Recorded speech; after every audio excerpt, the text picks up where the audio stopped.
యేసుక్రీస్తు వారి మరణంలో ప్రధాన యాజకుని పాత్ర. యేసుక్రీస్తు వారి మరణంలో చాలామంది పాత్ర ఉంది. ఏమన్నా శాస్త్రుల పాత్ర ఉందా? పరిసయ్యుల పాత్ర ఉందా? చెప్పాలి, ఉందా? యూదుల పాత్ర ఉందా? వీరితో పాటు ఎవరి పాత్ర ఉంది? ప్రధాన యాజకుల పాత్ర కూడా ఉంది. లేవీలు అనగానే మనకు గుర్తొచ్చే విషయం ఏంటి? ప్రధాన యాజకులు. దేవుడు తన మందిరములో సేవ చేయడానికి దేవుడు ఏర్పాటు చేసుకున్న జనాంగమే లేవీలు. అంటే లేవీలు అంటే ఆ గోత్రికులు. వాళ్ళు చేసే పనేంటి అంటే యాజకత్వం. యాజకుడు చేసే పనేంటి? యాజకులలో ప్రధాన యాజకుడు చేసే పనేంటి? ఏడాదికి ఒకసారి అతి పరిశుద్ధ స్థలములోనికి వెళ్ళి దేవునికి మనుషుల తరపున విజ్ఞాపన చేయాలి. దేవుడు తెలియచేసే సంగతిని మనుషులకు తిరిగి తీసుకొచ్చి చెప్పాలి. ఇది ప్రధాన యాజకుని పాత్ర. ఇంకా బాగా చెప్పాలి అంటే మనుషుల సమస్యలను దేవుని దృష్టికి తీసుకుని వెళ్ళేవాడు. మనుషులు చేసిన పాపమునకు పరిహారం చేసేవాడు యాజకుడు. అదేనండి. అంటే మనుషులు ఎక్కడైనా తప్పిపోతే తప్పిపోయిన వారిని సరిచేసి దేవునితో అనుసంధానం చేసేవాడే యాజకుడు.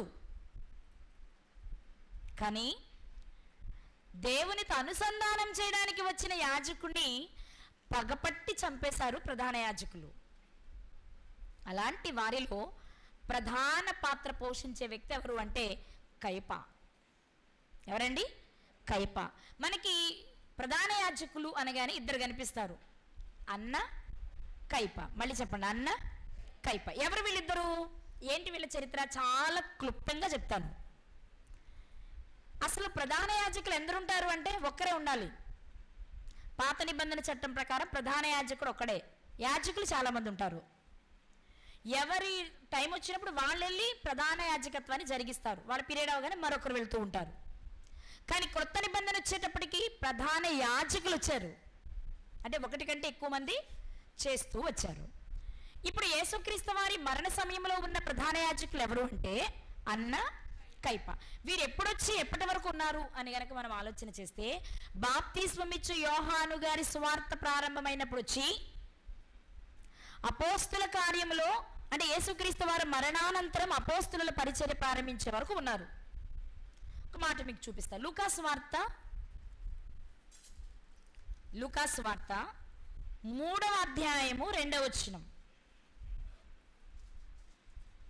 లూకాసు వార్త 3వ అధ్యాయము 2వ వచనంలో అన్నయు కయపయు ప్రధాన యాజకులుగాను ఉన్న కాలమున అరణ్యములోనున్న జకరియా కుమారుడైన యోహాను నొద్దకు దేవుని వాక్యం వచ్చెను. బాప్తిసమిచ్చు యోహాను గారి దగ్గరకు వాక్యం వచ్చినప్పటికీ ఆ టైంలో ఉన్న ప్రధాన యాజకులు ఎవరట? అన్నయు కయపయు. అంటే బాప్తిస్మిచ్చు యోహాను గారి పరిచర్య ప్రారంభమైనప్పుడు వీళ్ళు వచ్చారు ప్రధాన యాజకులుగా. ఎప్పటి వరకు ఉన్నారు మరి? బాప్తిస్మిచ్చు యోహాను గారి పీరియడ్ అయిపోయింది, యేసుక్రీస్తు వారి పీరియడ్ అయిపోయింది, అపోస్తుల పీరియడ్ వచ్చింది. చూద్దాం ఒకసారి. అపోస్తుల కార్యములు 4వ అధ్యాయము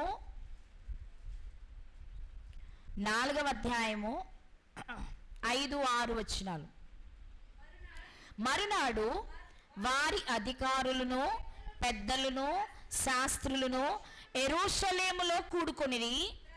ప్రధాన యాజకుడైన అన్నయు కయపయు యోహానును అలెగ్జాంద్రును ప్రధాన యాజకుని బంధువులందరూ వారితో కూడా ఉండిరి. ఇది ఎప్పుడు అంటే యేసుక్రీస్తు వారి మరణం అయిపోయింది, పరిశుద్ధాత్మ భూమి మీదకి వచ్చేసింది. పెంతెకొస్తు పండుగ దినాన పేతురు గారి ప్రసంగం ద్వారా 3000 మంది బాప్తిస్మం తీసేసుకున్న తరువాత జరుగుతున్న సందర్భం అన్నమాట ఇది. అంటే అప్పటి వరకు వీళ్ళిద్దరే ప్రధాన యాజకులుగా ఉంటూ వచ్చారు. ఇంకా బాగా చెప్పాలి అంటే ముఖ్యమైన ప్రధాన యాజకుడు కయప. ఆయన కంటే ముందు ప్రధాన యాజకునిగా పనిచేశారు అన్న. వీళ్ళిద్దరు వరుసకి మామ అల్లుళ్ళు. అన్నగారు మామ అయితే కయప గారు అల్లుడు. అర్థమైందండి? వీళ్ళిద్దరు ప్రధాన యాజకులే. కానీ ఈ ప్రధాన యాజకులు చేయవలసిన పనేంటి? మనం ముందే మాట్లాడుకున్నాం. మనుషులు చేసిన పాపమునకు మనుషులే తెచ్చిన పాప పరిహారార్థ బలులను దేవునికి అర్పించి మనుషులను దేవునితో సమాధాన పరచవలసిన వారు. కానీ ఈ ఇద్దరు ప్రధాన యాజకులు చేసిన ప్రధానమైన తప్పేంటి అంటే, మనుషులను దేవునితో సమాధానపరచడానికి నిజమైన ప్రధాన యాజకులని క్రీస్తును అంగీకరించలేకపోవడమే కాక ఆ క్రీస్తును చంపించడానికి కారణమయ్యారు. అంటే వీళ్ళు మంచి ప్రధాన యాజకులేనా? నిజమైన ప్రధాన యాజకులేనా? అసలైన ప్రధాన యాజకులేనా? మీరు చెప్పాలి. ప్రధాన యాజకులకు ఉండవలసిన మనస్సే అన్నకు కయపకు ఉందా? లేదు.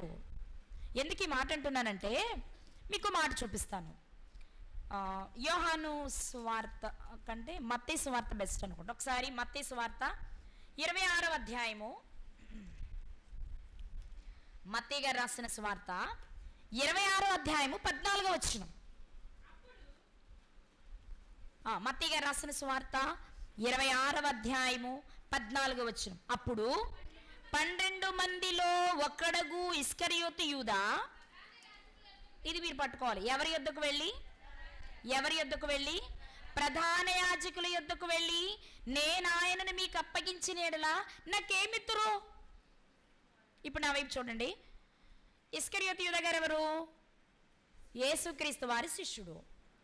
యేసుక్రీస్తు వారిని అమ్మేయాలి అనుకున్నప్పుడు, లేక యేసుక్రీస్తు వారిని అప్పగించాలనుకున్నప్పుడు ఎవరి దగ్గరికి వెళ్తున్నాడు? అక్కడికి ఎందుకు వెళ్తున్నాడు అంటే, ఇస్కరియోతు యూదాకు తెలిసిన సత్యం ఏంటంటే, ప్రధాన యాజకులు యేసుక్రీస్తుని చంపడానికి చూస్తున్నారు. ఎవరు చంపాలనుకుంటున్నారో వాళ్ళ దగ్గరికి వెళ్ళి చెప్తానే కదా డబ్బులు ముట్టేది. అంతేనండి. మనం ఒక వస్తువు అమ్మాలనుకున్నప్పుడు అందరికి ఒకేలా చెప్తాం. కానీ ఎవరైనా ఒక వ్యక్తి దగ్గరికి మనం ప్రత్యేకంగా వెళ్ళి మాట్లాడేమంటే అర్థం ఏంటి? అందరూ కొనుక్కోవాలనుకోవడం వేరు, ఆ వ్యక్తి కొనుక్కోదగుతున్నాడు లేదా కొనుక్కోవాలనుకుంటున్నాడని మనకు అర్థమైనప్పుడు ఖచ్చితంగా ఆ వ్యక్తి దగ్గరికి వెళ్ళి, మీరు కొనుక్కోవాలనుకుంటున్నారంట కదా, నా దగ్గర పలానా వస్తువు ఉంది అని చెప్తాం. అంతేనా? అందరికీ చెప్పేది వేరు, ఆ వ్యక్తి దగ్గరికి పర్సనల్గా వెళ్ళి మనం మాట్లాడుతున్నామంటే దాని అర్థం వేరు. అంతేనా? ఇప్పుడు యేసుక్రీస్తుని చంపాలని అందరూ అనుకున్నారు. అందరంటే యూదులు అనుకున్నారు, శాస్త్రులు అనుకున్నారు, పరిసయ్యులు అనుకున్నారు. కానీ ఇస్కరియోతు యూదా గారు, నేను ఆయన మీకు ఇస్తే మీరు నాకేమి ఇస్తారని అడుగుతున్నారు అంటే, అప్పుడు ఆయనను చంపడంలో కానీ, ఆయనను అప్పగించడంలో కానీ, ఆయన కొనుక్కోవడంలో కానీ ముందుగా అధికంగా కుట్ర చేసి ఆలోచన చేస్తున్నవారు ఎవరన్నమాట? ప్రధాన యాజకులు. అందుకే వాళ్ళు కూడా ఏం చేశారు? ఏం ఆలస్యం చేయలే. ఏంటి, నువ్వు అమ్మేస్తావా? కావాలా? చూద్దాంలే, నువ్వు ఇచ్చినప్పుడు చూద్దాంలే అన్నారా? వెంటనే తూచిచ్చేశారట. అంటే ఎవడొస్తాడో ఆయన అప్పగించడానికి వాళ్ళు అడిగింది ఇచ్చేద్దాం అన్నంత రెడీగా ఉన్నారు. ఎవరు?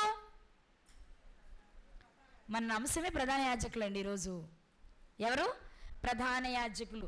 అదే అనుకో, ఏమరా బాబోయ్ ఆయన పట్టుకుంటే ఏం జరుగుద్దో, ఆయన చంపితే ఏం జరుగుద్దో చూద్దాంలే ఉండు, ఆ టైం వచ్చినప్పుడు అన్నారా? అనలా. అప్పగిస్తావా?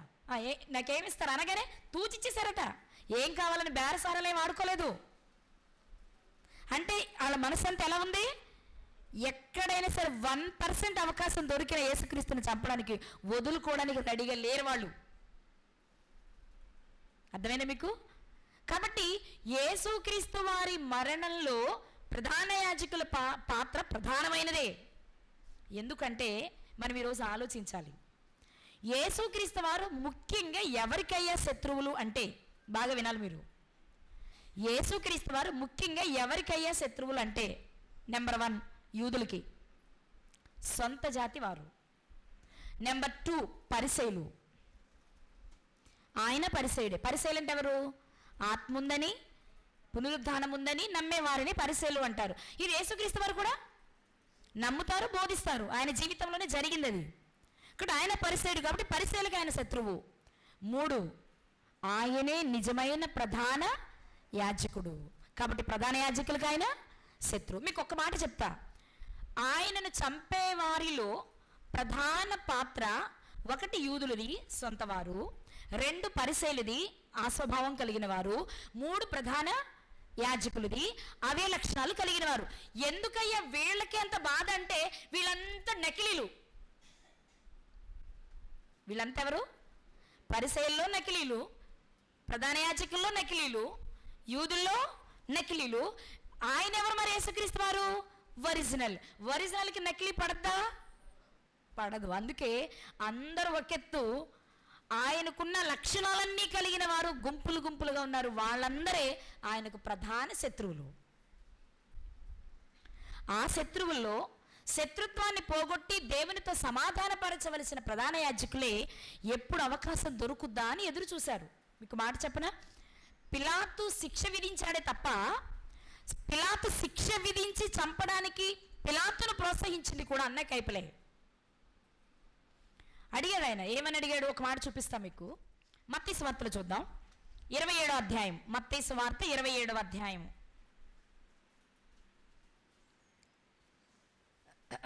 మొదటి వచనం చదువుదాం.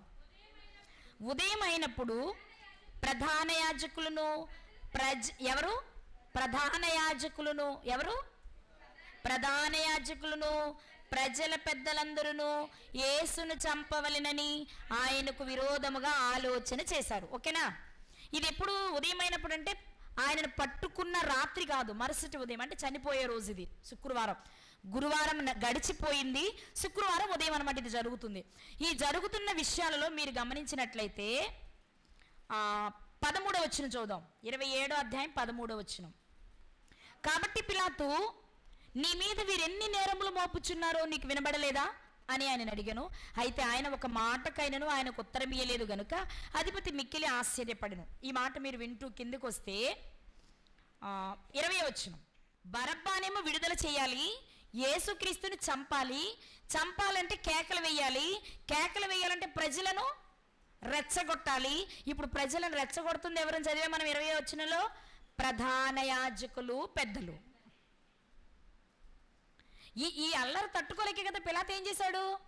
బాబోయ్, నేను ఈ అల్లరి తట్టుకోలేను కానీ మీరు చెప్పినట్లే కానీ మీరు ఆయనకి ఏ కావాలో కూడా చేసేసుకుని అన్నాడు. అర్థమైందా మీకు? అంటే ఇప్పుడు ఇండైరెక్ట్గా పిలాతు వాస్తవంగా శిక్ష విధించాలనుకోలా, అంటే మరణ శిక్ష విధించాలనుకోలా, కొరడా దెబ్బలు కొట్టించి విడిపించాలనుకున్నాడు. ఎందుకంటే ఆయన ఏ నేరము చేయలేదనే సంగతి పిలాతుకి, నా వైపు చూసి చెప్పండి అందరు, పిలాతుకి అర్థమైంది. అందుకే ఏమన్నాడు? కొరడా దెబ్బలు కొట్టించి విడిపించానా? మీ రాజుని దెబ్బలు కొట్టి విడిపించాను. వద్దు వద్దు వద్దు వద్దు. మరి ఏం చేయాలి? చంపాలి చంపాలి చంపాలి చంపాలి. మరి ఎవరిని విడిపించను? ఈ పండుగలో ఒకరిని విడిపించడం నాకు అలవాటు కదా. నేను అదేదో మీ నజరేయుడైన యేసుని విడిపిద్దామని, వద్దు, మాకు బరబ్బా కావాలి, బరబ్బా కావాలి, బరబ్బా కావాలి. ఎవరంటున్నారా మాటలు? యూదులే. ఎవరంటున్నారా మాటలు? యూదులే. యూదులలో అరవడానికి కారణం ఎవరు? ప్రధాన యాజకులు. యూదులు అరవడానికి కారణం ఎవరు? ప్రధాన యాజకులు. అంటే ఎవరు చెప్పండి రా అన్నా కైపాలు. ఇప్పుడు వీళ్ళ ఉద్దేశం ఏంటి అంటే నిజమైంది వచ్చేసింది, ఇక మనం దాని ముందు నిలవలేం. కాబట్టి ఏం చేయాలి? అది మన దగ్గరకు రాకమునిపే తొలగించేయాలి, అడ్డు తొలగించేయాలి. అర్థమవుతుందన్నమాట మీకు? నిజమైంది వచ్చేసింది. నిజమైంది వచ్చిన తర్వాత డూప్లికేట్ ఉండదు. మీరు ఎప్పుడు గుర్తుపెట్టుకోండి, ఒరిజినల్ వస్తే డూప్లికేట్ ఉండదు, డూప్లికేట్కి వాల్యూ ఉండదు. అందుకే నిజం కానీ ఒరిజినల్ కానీ నటిస్తూ అలవాటుగా ఆచారంగా భక్తి చేస్తున్న ఈ ప్రధాన యాజకులు ఏం చేయాలనుకున్నారంటే ప్రజలను రేపి పిలాతు విసుగు చెంది బరబ్బాని విడిపించి క్రీస్తుని చంపడానికి ప్రధాన పాత్ర పోషించారు. కానీ వాళ్ళకి తెలియని ఒక సత్యం ఏంటో తెలుసా? మేమేదో యేసుని చంపేస్తున్నాం, మేం కాబట్టి చంపించేయగలిగాం అనుకున్నారే కానీ చనిపోతేనే దానికి విలువ అనే సంగతి వాళ్ళకి తెలియదు. యేసుక్రీస్తు వారు చనిపోతేనే విలువ, కానీ ఆయన చనిపోతేనే రక్షణ అనే సంగతి అర్థం కాక అమ్మయ్య ఆడు తుప్పొదిలించుకున్నాం బాబు అనుకుంటున్నారు వాళ్ళు. అర్థమవుతుందా? మనం కూడా ఇలాంటివి చాలా చేస్తాం. అమ్మయ్య వీళ్ళ కంట పడలేదు, అమ్మయ్య వీళ్ళ దృష్టిలో పడలేదు, అమ్మయ్య ఈవేళకి వీళ్ళ తప్పించుకున్నాం అనుకుంటారు మీరు. కానీ మీకు విషయం చెప్పనా, మీరు ఈ రోజు వరకే తప్పించుకోగలరు, అది వీళ్ళ విషయంలోనే తప్పించుకోగలరు. కానీ ఒకరి చేతుల్లో పడితే తప్పించుకోవడం మీ వల్ల అది మర్చిపోకూడదు, అది మర్చిపోకూడదు. ప్రధాన యాజకులు ఏమనుకుంటున్నారు? అబ్బా ప్రజలందరూ మాత్రమే ఉన్నారు, మేము అరిస్తే మేము కనుక చెప్తే మా మాట కాదనరు. మీరు గమనిస్తానండి, ఇదే మత్తయి సువార్త 26వ అధ్యాయం 57వ వచనం. గెత్సెమనే తోటలో నుండి బయటకు రాగానే యేసుక్రీస్తు వారిని బంధించారు కదా. 57వ వచనం చదువుదాం. యేసును పట్టుకొనిన వారు ప్రధాన యాజకుడైన కయప యొద్దకు ఆయనను తీసుకువెళ్ళారు. ఎందుకు ప్రధాన యాజకుడు కైప దగ్గర తీసుకెళ్లారు? నా వైపు చూసి చెప్పండి అందరూ. యేసుక్రీస్తుని బంధించారండి. ప్రధాన యాజకుల దగ్గరికి ఎందుకు?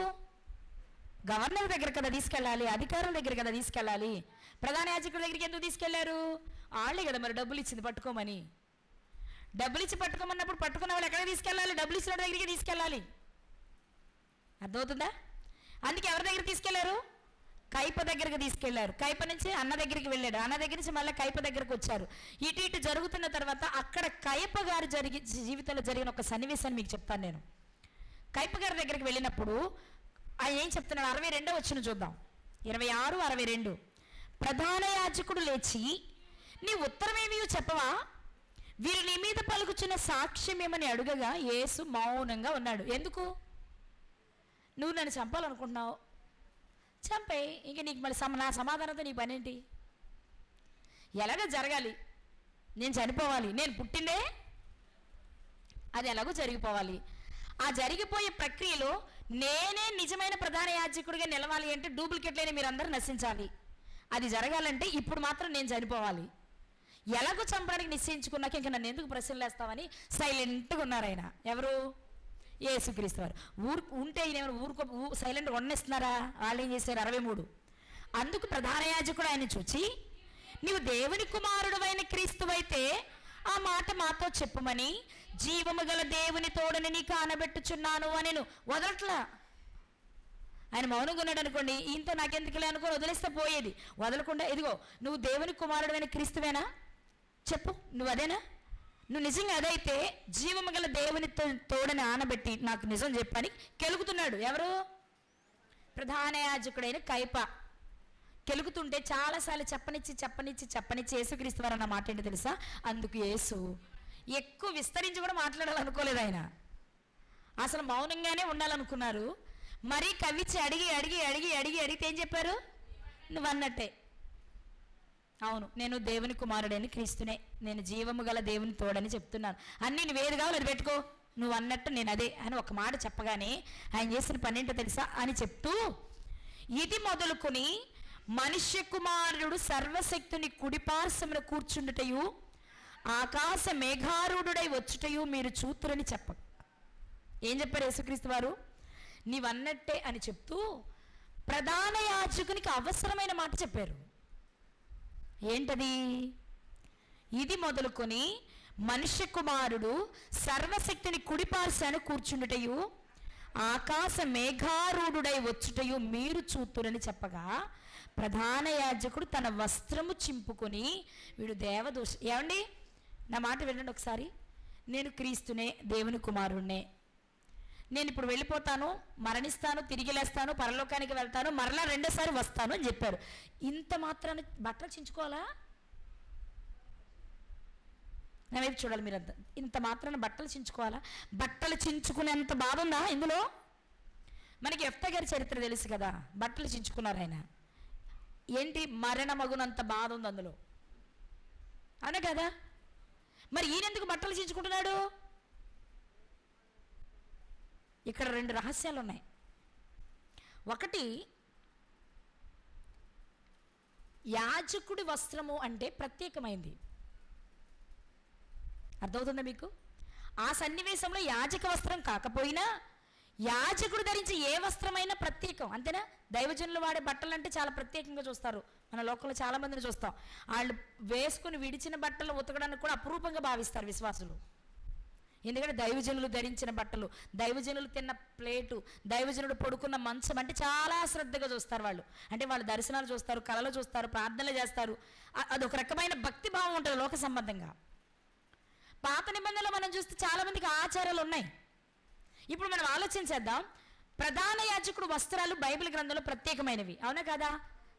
అహరోను గారికి దేవుడు చెప్పింది, రొమ్ము దగ్గర 12 వాటితో కూడింది పతాకం ఉండాలి, నడుమునకు దట్టి కట్టుకోవాలి, పైనుండి కిందకి నిలువుటంగి వేసుకోవాలి. అసలు వస్త్రాలే ప్రత్యేకమైనవి. ఇక్కడ మీరు గమనిస్తే ఆ టైంలో ప్రధాన యాజకుడు ఆ వస్త్రం కాకపోయినా ఆయనకి తెలియకుండానే ఒక సూచన ఇస్తున్నాడు ప్రధాన యాజకుడు. మనకేంటో తెలుసా?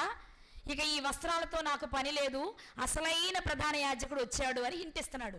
బట్టలు చింపుకుంటున్నాడు, వస్త్రాలు చింపుకుంటున్నాడు. కానీ ఇక్కడ మనం అర్థం చేసుకోవాల్సిన విషయం ఏంటో తెలుసా? ఆయన వస్త్రాలు ఎరుగకనే చింపుకుంటున్నాడు.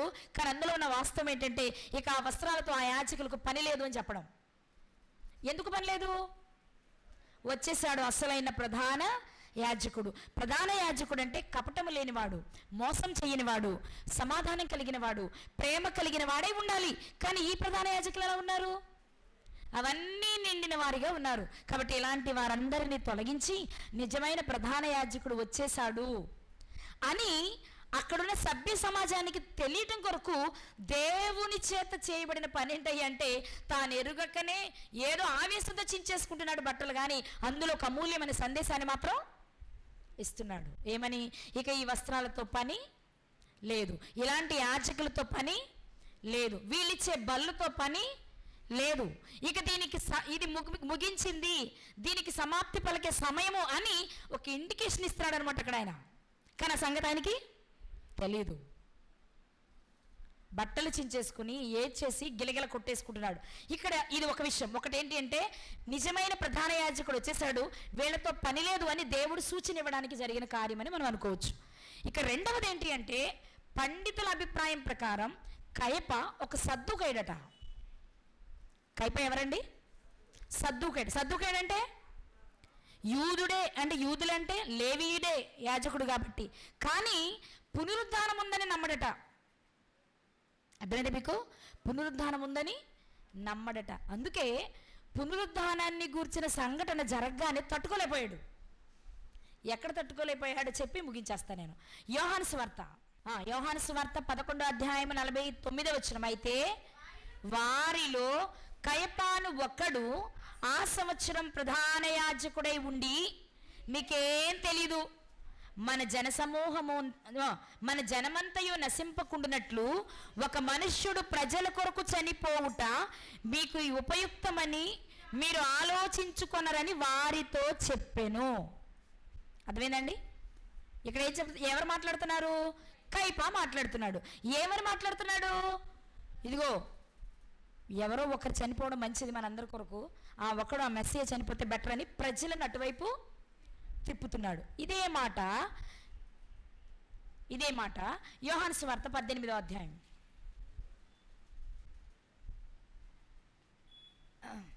యోహాను సువార్త 18వ అధ్యాయం 14వ వచనం. కయప ఇలా అంటున్నాడు, ఒక మనుష్యుడు ప్రజల కొరకు చనిపోవుట ప్రయోజనకరమని యూదులకు ఆలోచన చెప్పినవాడు. చాలండి. యూదులకు ఆలోచన చెప్తుంది ఎవరు? ఏమని? ఇదిగో మనందరం చావడం కంటే మనందరి తరపున ఒకడు చనిపోవడం బెటర్ కదూ, ఆ ఒక్కడు ఆయన అయితే బాగుంటుంది, మీరు మౌనంగా ఉండండి అంటే యూదులందరూ ఏం చేస్తున్నాడు? డైవర్ట్ చేసేస్తున్నాడు. ఏమని? క్రీస్తు చనిపోతే మంచిది కాబట్టి ఆయన చనిపోవాలంటే చంపమని మనం అడిగితే మంచిది. పిలాతు దగ్గరికి వెళ్ళినప్పుడు మీరంతా ఏం చేయాలి? అడగాలి, కేకలు వేయాలి. ఎంత అంటే అసలు అడగక్కర్లా, అరిసైన ఆయన చెప్పే వరకు మీరు ఉండొద్దు. ఆయన మాట్లాడక ముందే మీరు మాట్లాడండి. ఏమని?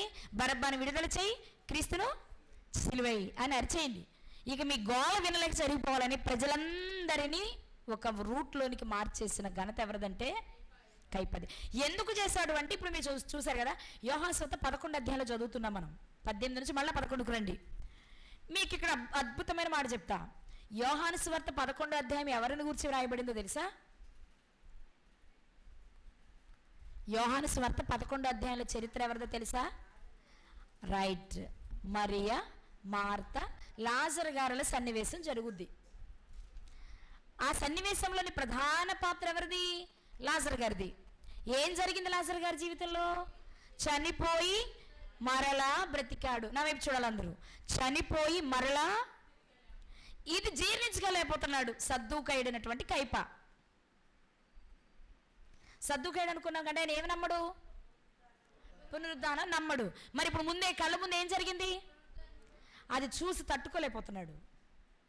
అందుకే అరే ఎవడైనా సరే ఆయన నాకు అప్పగిస్తే మీకు ఎంతకాలం అంతా ఇప్పించేస్తా, పట్టుకోగా నా దగ్గర తీసుకురండి, 2-3 మాటలు అందరి ముందు అడిగేస్తా, 2-3 అబద్ధ సాక్ష్యాలు చెప్పించేస్తా, ఏదో ఒక రకంగా ఆయన మనం చంపించేద్దాం, నాకు మీరు సహకరించండి చాలు. ఇదిగో ఎలా సహకరించారు? మళ్ళీ వాళ్ళని సపోర్ట్ చేయాలి అంటే వాళ్ళకి అనుకూలమైన మాట చెప్పాలి కదా. ఇదిగో మీరందరూ పాపం చేసిన వాళ్ళే కదా, ఎంతకాలం అని బలులిస్తూ కూర్చుంటారు? మనందరి తరపున ఒకటి చచ్చిపోతే బెటర్. నిజమే, అంతే కదండి. ఎవరి కాళ్ళకి ఏమనిపిస్తుంది మీరు చెప్పండి? మీకు బదులు ఎవరినో చంపేస్తామంటే మీరు అనుభవించాల్సిన శిక్ష వేరే వాళ్ళు వేస్తారంటే మీరు ఎన్ని లక్షలు కడతారు? కట్టరా? చెప్పరేంటి?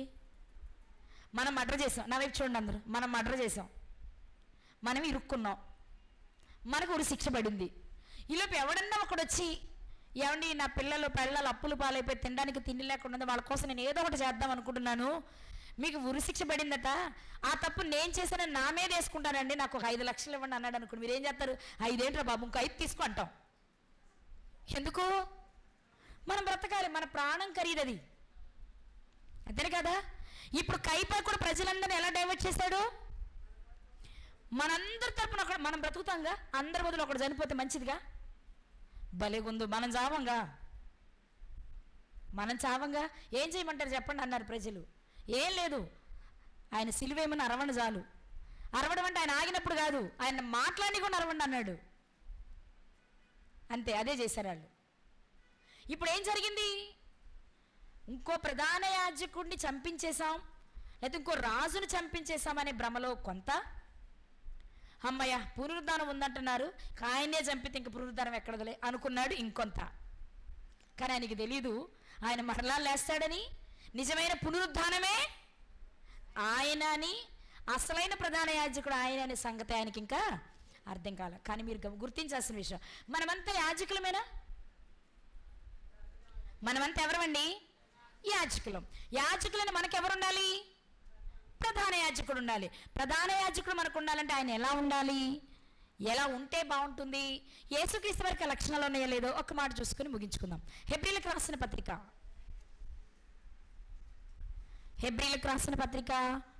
7వ అధ్యాయము 26వ వచనం. హెబ్రీలకు రాసిన పత్రిక 7వ అధ్యాయము 26వ వచనం. 26వ వచనం ప్రతి పదం లెక్కబెట్టండి మీరు.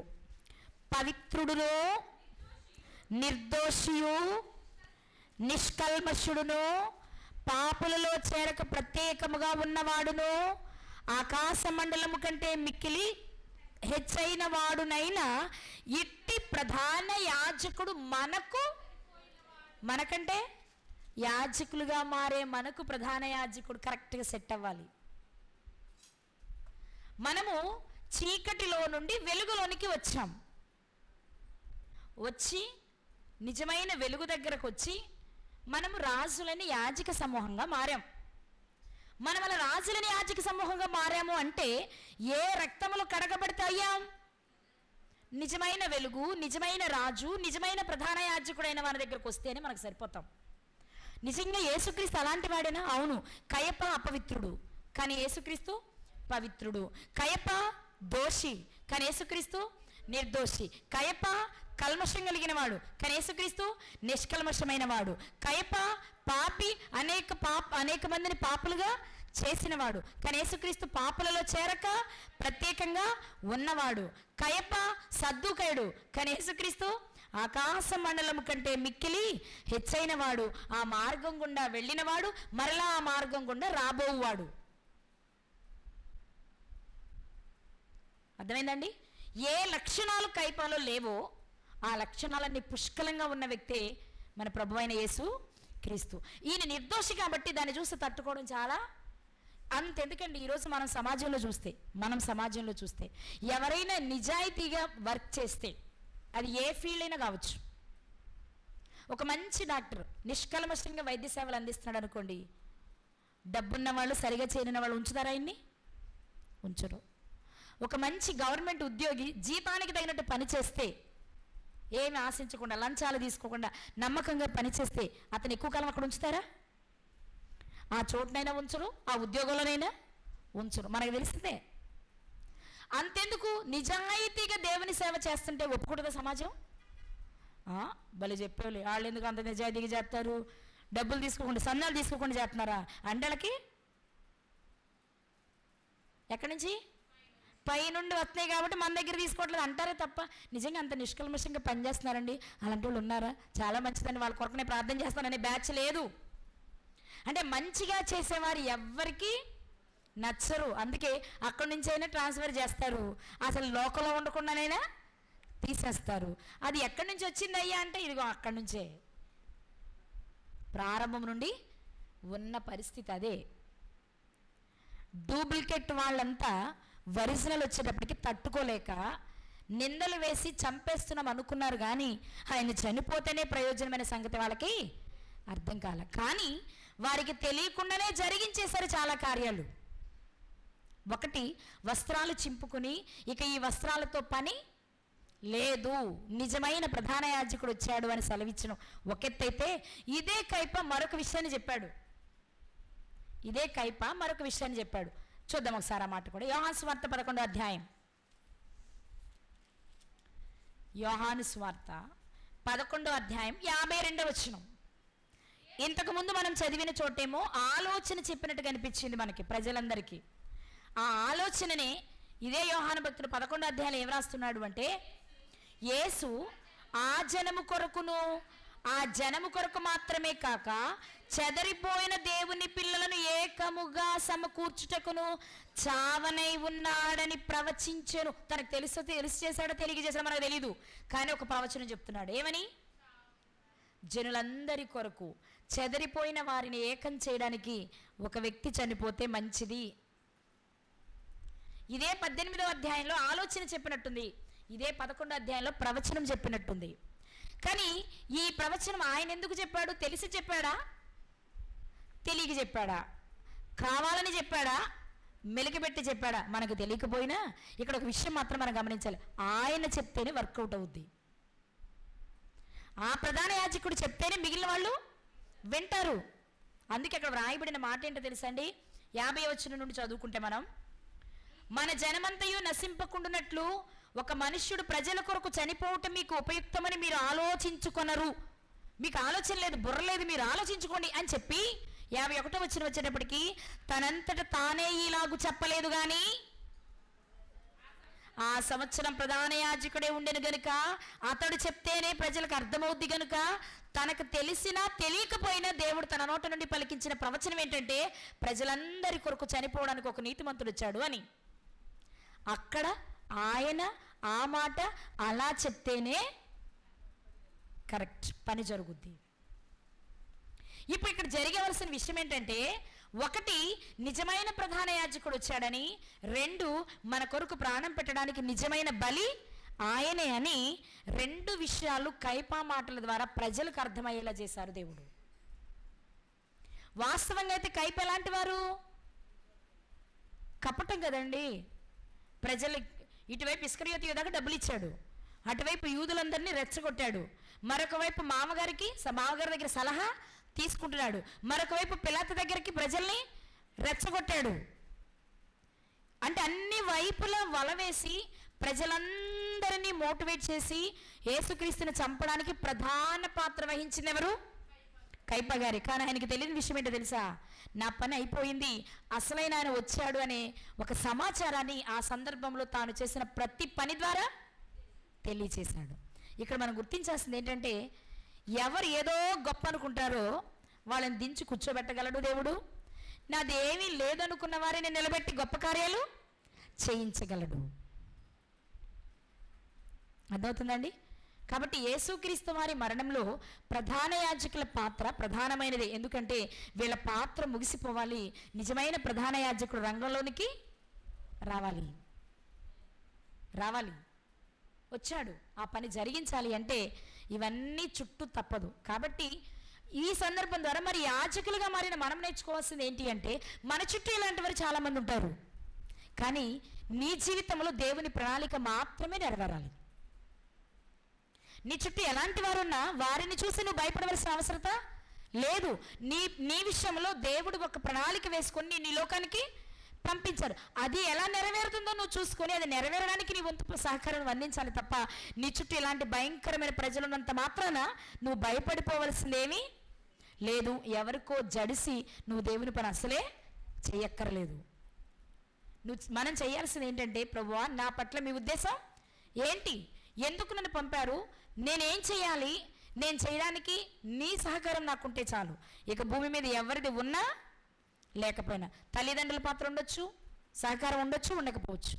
భార్య లేక భర్త సహకారం ఉండొచ్చు, ఉండకపోవచ్చు. పిల్లల సహకారం ఉండొచ్చు, ఉండకపోవచ్చు. కానీ నీ పట్ల దేవునికి ఒక ప్రణాళిక ఉంది. అది నెరవేర్చడం మాత్రమే నీ జీవిత ధ్యేయమై ఉండాలి. అందుకే మనం ఏం చేయాలి అంటే దుష్టుల్లా, మూర్ఖుల్లా ఆలోచించి, అమ్మో నన్ను వాళ్ళు ఇలా అంటున్నారే, వీళ్ళు ఎలా అంటున్నారే, ఇలా ఉంటే నేనేం చేయగలను అనుకోకుండా, దేవా మీ చిత్తం ఏంటి అని ఆయన పైన పూర్తిగా ఆనుకొని, పూర్తిగా ఆధారపడి మనం పనిచేస్తే దేవుడు అనుకున్నది మన జీవితంలో జరుగుతుంది. దేవుడు ఇవ్వాలనుకున్నది మనకి గిఫ్ట్గా ఇస్తారు. నువ్వు మనుషులను చూసి వెనక్కి తిరిగిపోతే మాత్రం దేవుడిచ్చే ఉన్నతమైన బహుమానాన్ని మనం ఎదురుగా ఉంది కానీ పొందుకోలేం. కాబట్టి ఆయన ఇచ్చే బహుమానాన్ని పొందుకోవాలి అంటే కపటము, మోసము, ద్వేషము ఇవి యాజకులుగా మనకు ఉండకూడదు. మనం ఎలా ఉండాలి? మన ప్రధాన యాజకుడు మనకు సరిపోయిన వాడు ఎప్పుడవుతాడు? ఆయనలా మనం పవిత్రంగా, ఆయనలా మనం నిర్మలంగా, ఆయనలా మనం నిష్కల్మషంగా, ఆయనలా మనం ప్రత్యేకంగా, ఆయనలా మనం పాపము లేని వారంగా బ్రతికిన రోజు మనము నిజమైన యాజకులం అవుతాం. అప్పుడు క్రీస్తు మనకు నిజమైన ప్రధాన యాజకుడు అవుతారు. ఆయన మనకు ప్రధాన యాజకుడుగా ఉండాలంటే, మనలను దేవునితో సమాధానపరచాలంటే, మన బ్రతుకు ముగిసిన తర్వాత మన పరలోకాన్ని స్వతంత్రించుకోవాలి అంటే తప్పకుండా మన జీవితంలో జరగాల్సింది ఏంటంటే క్రీస్తుకు వలె మన బ్రతుకులో ఉన్నతమైన లక్షణాలు, లక్ష్యాలు మనకు ఉండాలి. కయపాల మనము ఉండకూడదు. ఇంతకాలం మనం అనుకున్నాం ఇస్కరియోతు యూదా గారిలా మాత్రమే ఉండకూడదు అనుకున్నాం. కానీ ఈరోజు దేవుడు నేర్పించిన రెండో మాట ఏంటి అంటే ఎవరిలా మనం ఉండకూడదు? ఎవరిలా ఉండకూడదండి? కైపాల్లా ఉండకూడదు. మరి ఎవరిలా ఉండాలి? మనకు సరిపోయిన ప్రధాన యాజకుడు ఎవరు?